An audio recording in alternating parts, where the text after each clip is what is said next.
ഇങ്ങോട്ട് ബന്ധം മുറിച്ചാലും ശരി, പലരും എന്നോട് നല്ലോണമല്ല അതുകൊണ്ട് ഞാൻ അങ്ങോട്ടും അങ്ങനെയേ നിൽക്കൂ എന്ന് പറയുന്നുണ്ട്. അത് ശരിയല്ല. നബി സല്ലല്ലാഹു അലൈഹി വസല്ലം പറഞ്ഞത് ലൈസൽ വാസിലു ബിൽ മുകാഫി വലാകിന്നൽ വാസിൽ അല്ലദീ ഇദാ ഖതഅത റഹിമുഹു വസലഹ. പ്രത്യുപകാരം ചെയ്യുന്നവൻ കുടുംബബന്ധം ചേർക്കുന്നവനല്ല. എന്നെ കല്യാണത്തിന് വിളിച്ചില്ല അതുകൊണ്ട് ഞാനും അയാളെ കല്യാണത്തിന് വിളിക്കൂല. എന്നെ നോമ്പുറക്കാൻ വിളിച്ചില്ല അതുകൊണ്ട് ഞാനും നോമ്പുറക്കാൻ വിളിക്കൂല. അവർ എന്നെ സഹായിച്ചില്ല അതുകൊണ്ട് ഞാനും അവരെ സഹായിക്കൂല. അങ്ങനെയല്ല. റസൂലുള്ളാഹി പറയാണ്, പ്രത്യുപകാരം അത് ബന്ധം ചേർക്കലല്ല. ഇങ്ങോട്ട് മുറിച്ചാലും അങ്ങോട്ടുള്ള ബാധ്യത നിർവഹിക്കലാണ് ബന്ധം ചേർക്കൽ. ഒരിക്കൽ നബി സല്ലല്ലാഹു അലൈഹി വസല്ലമയുടെ അടുക്കൽ ഒരു വ്യക്തി വന്നു. അബൂ ഹുറൈറ റളിയല്ലാഹു അൻഹു പറയാണ്, അന്ന റജുലൻ ഖാല യാ റസൂലല്ലാഹ് ഇന്ന ലീ ഖറാബ. എല്ലാവരും പറയാറുള്ള ഒരു വാക്ക്. ആ വ്യക്തി പറയാണ്, റസൂലേ, എനിക്കൊരു കുടുംബക്കാരനുണ്ട്. അസ്ലുഹും വയഖ്തഉനി. ഞാൻ അവരുമായി ബന്ധം ചേർക്കും, പക്ഷേ എന്തെങ്കിലും പേര് പറഞ്ഞ് അവരെപ്പോഴും എന്നോട് ബന്ധം മുറിക്കും. വ ഉഹ്സിനു ഇലൈഹിം. ഞാൻ അവർക്ക് നല്ലതേ ചെയ്തു കൊടുക്കും, പക്ഷേ വയുസീഊന ഇലയ്യ. അവരെന്നോട് മോശമായിട്ടേ പെരുമാറും.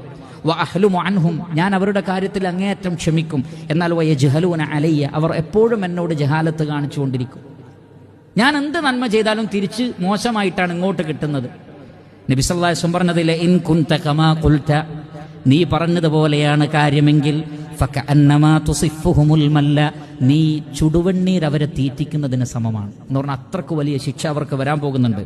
പിന്നെ അള്ളാഹുവിന്റെ റസൂൽ പറഞ്ഞത് കേൾക്കൂ, വലാ യസാലു മഅക മിനല്ലാഹി ളഹീറുൻ അലൈഹിം മാ ദുംത അലാ ദാലിക്. നീ ഈ നിലപാട് തുടരുവോളം അള്ളാഹുവിൽ നിന്ന് ഒരു സഹായി നിന്റെ കൂടെ എപ്പോഴും ഉണ്ടാകും. ഒരു മലക്കിനെ അള്ളാഹു ആ വ്യക്തിയുടെ കൂടെ എപ്പോഴും അഴക്കുന്നതാണ്. പ്രത്യേക പ്രൊട്ടക്ഷൻ. അവർക്കെതിരിൽ നിന്നെ സഹായിച്ചുകൊണ്ട് അവരുടെ ഉപദ്രവത്തിൽ നിന്ന് നിന്നെ പ്രൊട്ടക്ട് ചെയ്യാനും നിന്നെ സഹായിക്കാനും ഒരു ലഹീറിനെ, ഒരു സഹായിയെ അള്ളാഹു നിനക്ക് അയച്ചു തരുന്നു. അതുകൊണ്ട് പ്രിയപ്പെട്ടവരെ, കുടുംബബന്ധം ചേർക്കുക. ആരൊക്കെ ഇങ്ങോട്ട് മുറിച്ചാലും നല്ല നിലക്ക് അവരോട് പെരുമാറുക. ഇദ്ഫഅ ബില്ലതീ ഹിയ അഹ്സൻ. തിന്മയെ നന്മ കൊണ്ട് നേരിട്ടോളൂ. അള്ളാഹുവിന്റെ സഹായവും പ്രൊട്ടക്ഷനും ഉണ്ടാകും. ഒരു പ്രത്യേക മലക്കിനെ അള്ളാഹു നിയോഗിക്കുമെന്ന് റസൂലുള്ളാഹി സ്വല്ലല്ലാഹു അലൈഹി വസല്ലമ പറഞ്ഞിരിക്കുന്നു.